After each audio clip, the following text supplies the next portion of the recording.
Inú ayọ̀ ńlá àti ìdùnnú ni gbajúgbajà ajìjàǹgbara fómìnira ilẹ̀ Yorùbá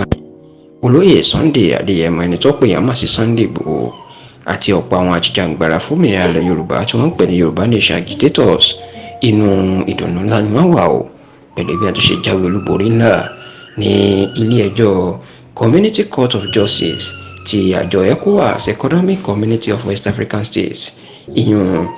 ilé ẹjọ́ tó so gbogbo àwọn ilẹ̀ adúláwọ̀ tó wà lápá ìwọ̀ oòrùn West Africa papọ̀. Ǹjẹ́ irú ẹjọ́ ariwo ni wọ́n dá Sunday Igboho? Ẹjọ́ náà ni ẹjọ́ tó pè lọ́jọ́ 10 oṣù kejì ọdún tó kọjá wípé bí ìjọba orílẹ̀-èdè Benin Republic bí wọ́n ṣe jẹ́ tí ó mọ́lẹ̀ kò tọ́ tí wọn kò jẹ́ kóun lè kúrò lórílẹ̀-èdè Benin Republic kó tó di pò tiẹ̀ gba òmìnira lọ́dún yìí. Ní àná ọjọ́ ìṣẹ́gun tí í ṣe ọjọ́ Tuesday ọjọ́ 5 oṣù kejìlá ní ilé ẹjọ́ ECOWAS máa dájọ́ bẹ́ẹ̀ ni wọ́n dá Sunday Igboho láre tí wọ́n sì sọ pé ìjọba ilẹ̀ Benin Republic wọ́n jẹ̀bi nítorí pé wọ́n ti Sunday Igboho mọ́lé lọ́nà àìtọ́ àti wípé ọ̀nà tí wọ́n fi tì mọ́lé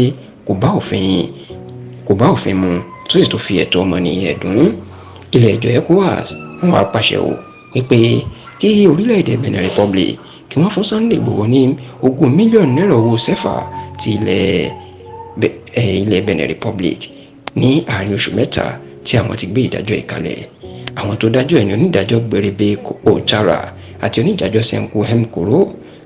àti Ricardo Claudio Montero Goncalves àwọn ló gbé ìdájọ́ ìkalẹ̀ o tí wọ́n sì ní kí wọ́n sanwó náà fún Sunday Igboho. Ẹ rántí pé lẹ́yìn tí ìjọba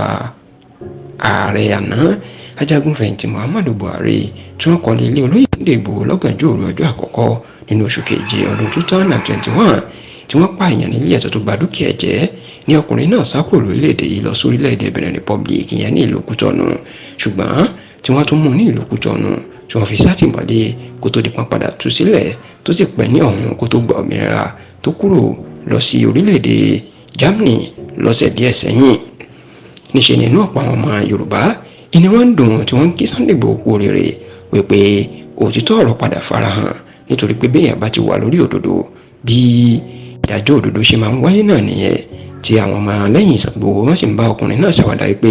owó ti dé báyìí o kó máa ṣe fàájì lọ kó máa yí inú owó ni. Kódà àwọn kan tó ń ràn ìjọba Nàìjíríà náà létí wípé káwọn ti pé ilé ẹjọ́ dáhùn náà lẹ́bi pé kí wọ́n san òbítíbitì owó fún Sunday Igboho lórí ilé ẹ̀ tí wọ́n bàjẹ́ tí wọ́n sì ń sọ pé bíjọba Nàìjíríà bá ṣe ń sanwó ní kí ìjọba Benin Republic náà máa sanwó kí Sunday Igboho sì máa ṣe fàákíà kó máa náwó tẹ̀ lọ.